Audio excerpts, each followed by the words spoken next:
adik-adik semuanya. Ini pagi. Ini diuploadnya pagi. Pagi, siang, sore atau malam. Ya, selamat pagi, siang, sore atau malam dimanapun teman-teman atau adik-adik yang nonton video ini nanti. Semoga teman-teman dan adik-adik sehat selalu ya. Dan harus sehat buat nonton video ini karena akan kami sajikan informasi-informasi penting dan bermanfaat dan berfaedah buat teman-teman yang mungkin belum berkuliah dan mungkin hiburan buat yang sudah kuliah juga. Bohong. Jadi kali ini kembali lagi ke bukan segmen konten mengampus. Kali ini judulnya Sudah apa pokoknya ya. Jadi kali ini kita akan ngomongin tentang nilai di perkuliahan. Jadi ini kita ngomongin nilai atau dapetin nilai di perkuliahan di dunia perkampusan ini seperti apa? Pastinya sebenarnya nggak pastinya sih. Ada beberapa perbedaan lah sama dapetin nilai di sekolah. Gimana? Kan kalau misalkan di sekolah mah kan kayaknya sebenarnya kalau dipikir sekarang gitu ya, asa gampang gitu. Tinggal ngikutin aja sekolah yang benar, yang baik, lulus aja gitu. Yeah. Cuman yang penting mah pasti naik lah nilai mah aman. Kalau misalkan di kuliah tidak semudah itu Pak Eko. Pasti banyak harus melihat dosennya kayak gimana, kulturnya kayak gimana. Jadi emang kalau soal nilai balik lagi ke dosen sih ya. Dan kalau nilai, kalau dulu kan SD, SMP atau SMA ada yang namanya KKM kan ya. Ada Dan KKM. KKM-nya misalkan 70 atau 75 gitu ya, masing-masing pelajaran beda. Kalau di kuliah kayaknya nggak ada ya satu KKM gitu ya, maksudnya kayak ya dari sistem nilai juga beda kan, maksudnya emang ada A, B, C, D sampai ada E, B sampai E. Ya walaupun di SMA dan SMP mulai ada gitu ya, di rapot nanti kan ada nilainya B+ atau A gitu. Tapi kan kebanyakannya diukurnya misalkan A tuh ada 100 gitu. B itu misalkan di 70. Kalau di kuliah ya berarti kan A tuh misalnya 4 gitu ya. Terus B makin turun gitu. Jadi ya bedanya salah satu itunya sih ada KKM, dan di kuliah mah nggak ada gitu, nggak ada KKM. Tapi tergantung dosen. Oh iya sih. Ada yang mensyaratkan misalkan C atau B bisa lulus intinya. KKM secara tidak maksudnya tidak pasti di kuliahnya ada KKM-nya segini gitu. Misal si dosennya di pertemuan awal bilang pokoknya di perkuliahan ini minimal lulus admin gitu. Meskipun gede teuing gitu, tapi ya berat minimalnya. Ya itu mah Asatnya di online mah tanya. ada lah mungkin ya. Ada. Kayak kakak amin. Jadi kalau misalkan di kuliah ini perihalnya itu bukan di bawah atau di atas KKM, tapi lebih ke perihal lulus atau nggak lulus mata kuliah tersebut. Jadi misal teman-teman nggak hadir berapa kali, otomatis kan nggak bisa ikut ujian gitu kalau misalkan ngelebihin batas kehadiran.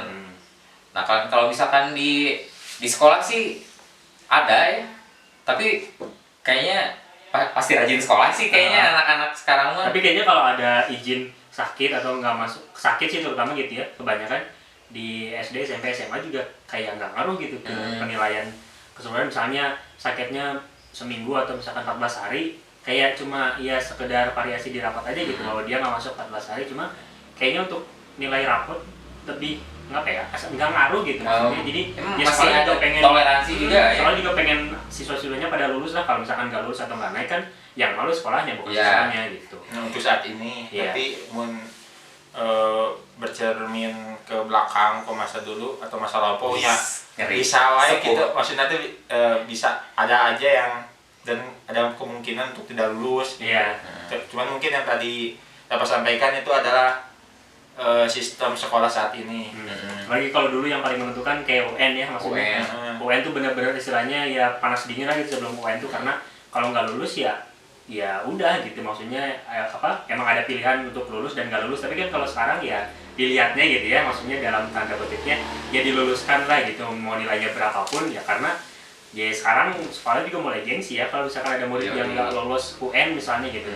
Nanti jadi sorotan, nama baik sekolah jadi tercemar. Jadi lebih baik ya udah luluskan aja gitu, nilai berapapun, yang penting sekolahnya nggak ada siswa yang tidak lulus di sekolah itu gitu. Iya, benar, balik lagi ke ini mah kayak rahasia umum lah, kayak balik lagi ke reputasi sekolah ya. Gimana caranya pihak-pihak sekolah tuh menjaga nama baik sekolah, terus ya gimana caranya biar ngebenerin si anak-anaknya dengan cara selain mengajar si anaknya tersebut ya cara lain ini lah. Ada kan kalau di SMA ada nilai tambahan gitu saja tambahin sedikit-sedikit dari perilaku, dari istilahnya sifat dia bagaimana, jadi nilai tambah segala macam ya. Mungkin itu juga untuk menutupi nilai-nilai yang kurangnya gitu ya, supaya dia bisa lulus. Dalam artian misalnya nilainya batas lulus segini, karena dia nggak nyampe, ditambahin aja gitu karena dia baik atau karena dia saudaranya si Anu gitu. Jadi ya bisa dilulusin aja gitu. Terus kan kalau nggak salah zaman kita SMA kalau nggak salah nih ya, si penentuan kelulusan tuh bukan dari nilai UN kan ya, cuman pokoknya dari pihak sekolah aja gitu. Iya, betul. Jadi sekarang juga UN, nggak tahu sih UN waktu SMA kayaknya mungkin buat yang mau masuk kedinasan sih penting ya. Cuman sisanya kayaknya biasa aja, soalnya saya juga yang jelek anjir. Terus ini ya, kalau di sekolah tuh ada remedial cuy. Ada remedial ya. Kuliah ada yang ada beberapa ini. Berarti itu kan baik ya remedial. Iya. Nilai kita udah jelek istilahnya, tapi masih dikasih kesempatan kedua untuk memperbaikinya gitu. Tapi kan nggak semua dosen tidak semua ini ya. Ada yang satu nilai ya udah. Ada yang bodo amat. Ada yang memang istilahnya peduli lah gitu, supaya kita tuh bisa memperbaiki. Terus kalau misalkan remedial sekolah tuh si guru-gurunya kan yang ngejar-ngejar kayak bikin jadwal remedialnya kapan gitu. Terus kalau misalkan masih jelek, remedial lagi sampai mampus tuh remedial terus. Kalau misalkan di kuliah remedial ada sih pengalaman, cuman beberapa sebagian kecil dosen yang ngadain remedial, tapi kayaknya buat keseluruhan jarang gitu ada remedial, jadi langsung saklek aja gitu ngasih nilai ya segini gitu. Paling pas udah upload nanti nilainya segitu diprotes, tanya ke dosen kenapa begini. Oh iya. Bisa istilahnya bisa meminta penjelasan lah gitu. Misalnya kalau dia merasa sering hadir terus tugas juga sering dikumpul tapi nilainya jeblok gitu, jadi bisa meminta ya klarifikasi lah gitu ke dosennya, kenapa Bu nilainya jadi bikin podcast ya, klarifikasinya bikin podcast ya, bikin di Om Deddy. Tapi ya kalau cara penilaiannya ya sama aja sih, maksudnya kayak ngerjain tugas ya, ada di kuliah juga kan tugas harian, cuma mungkin bobotnya nggak sesering di SMA gitu ya. Tugas harian segala macam ya, UTS UAS mah pasti ada gitu. Cuma mungkin tentang jalan UAS atau UTS-nya berbeda, ada yang kerjain soal, ada yang bikin artikel, ada yang masih PG, ada yang bikin soal, jadi ya macem-macem gitu. Tapi intinya sama, supaya kita mencari nilai lah gitu istilahnya. Terima kasih, sampai jumpa di lain hari. Salam olahraga.